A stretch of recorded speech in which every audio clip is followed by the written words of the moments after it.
두려워하지 말라라는 제목으로 말씀 전할 때에 많은 은혜 받으시기 바랍니다. 메멘토 모리라는 말이 있습니다. 너는 반드시 죽는다는 것을 기억하라는 뜻의 라틴어입니다. 원래 이 단어는 로마의 장군이 전쟁에서 승리하고 돌아와서 시가행진을 할 때 노예들을 시켜서 외쳤던 말이었습니다. 지금 이렇게 멋있게 행진하면서 높임 받지만 언젠가는 너도 죽을 것이니 겸손하게 행동하라는 뜻입니다. 인간이 지금까지 이루어낸 문명이나 과학 발전이 모두 죽음을 잊어버리기 위한 인간들의 몸부림이었다는 글을 읽은 적이 있습니다. 그렇습니다. 우리는 죽음을 두려워합니다. 그래서 많은 사람들이 죽지 않으려고 영원한 삶을 살 수 있는 방법을 찾아서 헤맸습니다. 중국의 진시 황제가 불로초를 찾아서 먼 일본까지 신하들을 보낸 일은 유명한 이야기입니다. 그러나 우리는 모두 죽습니다. 죽음에 대해서는 모든 인간이 평등합니다. 죽음 앞에서 금수저 인생이나 흙수저 인생은 의미가 없습니다. 우리는 죽음에 직면할 필요가 있습니다. 죽음이 우리를 붙잡고 있으면 우리는 자유로울 수 없습니다. 우리를 죽음으로 몰아넣을 수 있는 사람들의 소나귀에서 고통을 당할 수밖에 없습니다.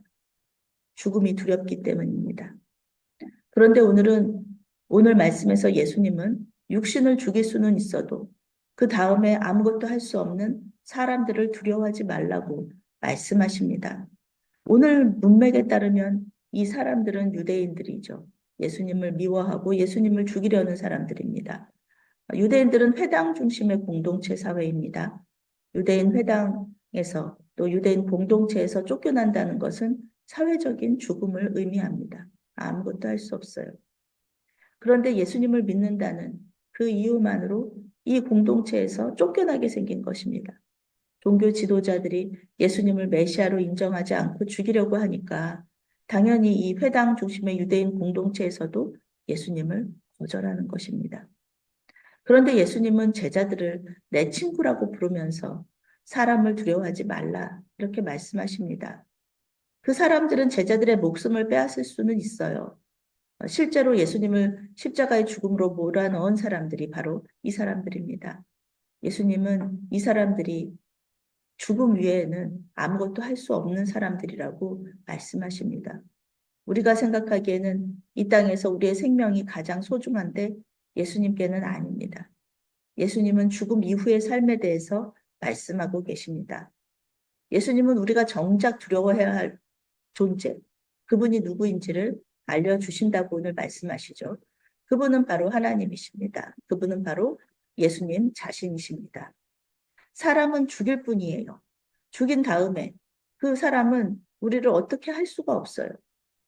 그런데 하나님은 사람이 죽은 다음에 또 지옥에 던질 권세를 가지신 분이십니다. 이 땅에서의 삶은 고작해야 100년이잖아요. 그런데 죽음 이후의 삶은 영원입니다. 그러니 우리가 하나님을 두려워하는 것이 당연하죠. 그런데 다시 예수님은 하나님을 두려워하지 말라 이렇게 말씀하십니다. 두려워하라고 말씀하셔놓고 다시 말씀하실 때는 두려워하지 말라 이렇게 말씀하시는 거예요. 왜냐하면은 하나님은 우리의 모든 머리카락 숫자를 세고 계실 정도로 우리를 잘 알고 계시고 우리를 또 사랑하시기 때문에 그렇습니다. 우리의 머리에 붙어 있지만 그 숫자가 얼마인지 모르는 그 머리카락의 숫자를 우리 하나님께서는 다 알고 계신다는 것입니다. 이 세상에서의 삶뿐만 아니라 죽음 이후의 삶까지 주관하시는 하나님께서 우리를 기억하시고 사랑하시는데 두려워할 것이 무엇이냐 그런 말씀이십니다. 오늘 말씀에서 예수님은 예수님에 대한 신앙을 고백하고 복음 전도를 하는 데 있어서 두려워하지 말라 이렇게 말씀하시는 거예요. 예수님을 믿는다는 것을 공공연히 고백하면은요, 유대인 공동체에서 쫓겨날 뿐만 아니라 감옥에 갇히고 또 순교의 자리까지 가야 하는 것이 이 제자들의 삶입니다. 예수님은 이러한 사람들 앞에서의 그 신앙 고백을 아주 중요하게 생각하십니다. 공공연하게 신앙을 고백한다는 것은요, 단순히 말로 예수님을 믿는다고 말하는 것이 아닙니다.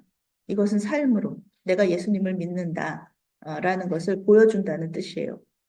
지금도 그렇잖아요. 지금도 예수 믿는 사람들한테는 윤리적인 그 가치, 그 단계가 굉장히 높습니다. 우리 예수 믿는 사람들한테는 기대하는 것이 굉장히 높은 수준의 윤리적인 삶의 그 수준을 요구하고 있어요. 그러니까 삶으로 예수님을 믿는다는 것을 보여준다는 것은 윤리적인 삶, 아주 수준 높은 윤리적인 삶을 산다는 것을 의미합니다. 윤리적인 삶뿐만이 아닙니다. 예수님의 말씀에 순종하는 사람들. 그것이 우리 그 그리스도인의 이름의 뜻이잖아요. 말과 삶으로 예수님을 믿는다는 것을 드러내면은 우리가 다시 예수님을 만나는 날에 예수님도 우리를 제자라고 인정해 주신다는 것입니다. 그러나 제자들을 통해서 우리를 포함한 예수님의 제자들을 통하여서 예수님에 대해 들었으면서도 예수님을 거절한다면 예수님께서도 그들을 거절하실 것이다. 이렇게 말씀하십니다. 성경은 분명히 모든 사람이 구원을 받는다는 만인 구원론을 부인하고 있습니다. 예수님을 믿는 사람만이 구원을 받는다고 이렇게 말하는 것이 성경적인 구원관입니다. 예수님이 이 땅에 오셔서 복음을 전하셨던 때에는 예수님을 거절할 수도 있었어요. 종교 지도자들의 잘못된 가르침 때문에 이 예수님에 대해서 잘못 생각하고 있을 수도 있고요. 또는 자신들의 신앙관, 자기들의 율법 지켰던 그 생각과 그 신학과 예수님이 맞지 않아서 예수님을 거절했을 수도 있어요. 예수님 당시에. 그런데 예수님은 거기까지는 이해하세요. 그때까지는 본인이 예수님이 복음을 전하셨는데 사람들이 믿지 않았다. 그거는 하나님이 거기까지는 이해하세요. 그런데 성령을 받은 제자들이 복음을 전했는데 그것을 듣고도 거절한 사람들은 용서받지 못할 것이라고 말씀하십니다. 또한 성령의 능력으로 예수님이 누구신지 알았어요. 그런데 여러 가지 상황들, 핍박들, 이런 것들 때문에, 여러 가지 이유들 때문에 예수님에 대한 믿음을 저버린 배교자들도 예수님께서는 회개하지 않으면 용서받지 못한다. 이렇게 말씀하십니다. 왜 용서받지 못할까요? 용서를 구하지 않아서 그래요. 성령께서 회개를 촉구하세요. 성령께서는 그러신 분이죠. 우리를 회개하게 하시는 분이시잖아요. 그런데 회개하지 않는 사람, 용서를 구하지 않는 사람이 어떻게 용서를 받을 수 있겠습니까? 존 웨슬리 목사님은 감리교 운동 시작하신 분이죠. 존 웨슬리 목사님은 죄에 대한 절대적인 무력감을 깨닫는 것, 이것이 회개라고 말합니다. 우리가 죄 문제를 어떻게 해도 해결할 수 없다는 것을 깨닫고 주님을 바라보는 것, 이것이 바로 회개라는 것입니다. 주님과 용서는 그래서 뗄래야 뗄 수 없는 관계예요. 그런데 주님을 부인하면서 어떻게 용서를 받을 수가 있겠습니까? 예수님은 제자들의 믿음의 고백을 통해서 하나님의 나라가 확장될 것을 말씀하고 계세요. 그들은 회당과 통치자들과 또 권력자들 앞에 끌려가서 믿음을 고백하고 또 복음을 전할 것입니다. 사도 바울이 지난 수요일 말씀, 설교 말씀에 나왔죠. 사도 바울이 아주 높은 왕과 또 공주님 또 총독들 앞에서 또 이렇게 그 높은 사람들 앞에서 믿음을 고백하고 또 복음을 전하잖아요. 그러나 이것 역시 두려워할 필요가 없습니다. 아유, 거기 가서 내가 어떻게 무슨 말을 할까? 또 사람들 앞에서 전도하러 나가서 내가 무슨 말을 할까? 이런 거 걱정할 필요가 없다는 것이죠. 예수님은 성령을 통해서 그들과 함께 하시며 또 우리와 함께 하시며 능력과 권세를 주실 것이기 때문에 그렇습니다. 오늘 예수님은 제자들에게 죽음과 사람들로부터의 자유를 선포하십니다. 안전과 생존의 욕구에서 자유하라고 말씀하십니다. 예수님께서 성령을 통해서 역사하시니까 아무것도 두려워하지 말라. 이렇게 말씀하십니다. 우리가 가장 두려워할 존재, 하나님이시잖아요.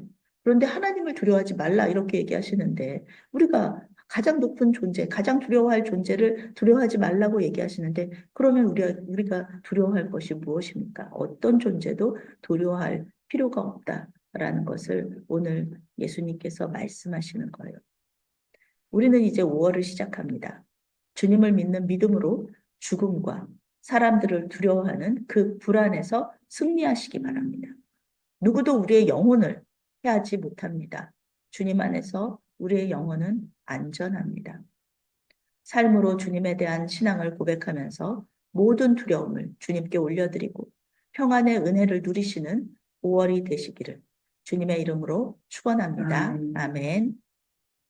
사랑의 하나님, 사람을 두려워하고 죽음을 두려워하는 우리의 마음을 주님의 십자가 그늘 앞에 내려놓습니다. 우리를 불쌍히 여겨주셔서 이 두려움에서 자유하게 하여 주시옵소서.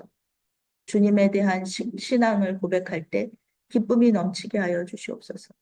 5월의 시간들 속에서 우리를 통해 하나님의 나라가 확장되게 하여 주시옵소서. 성령께서 우리가 복음 전하는 삶을 살도록 인도하여 주시고 능력으로 함께하여 주시옵소서. 예수님의 이름으로 기도합니다. 아멘.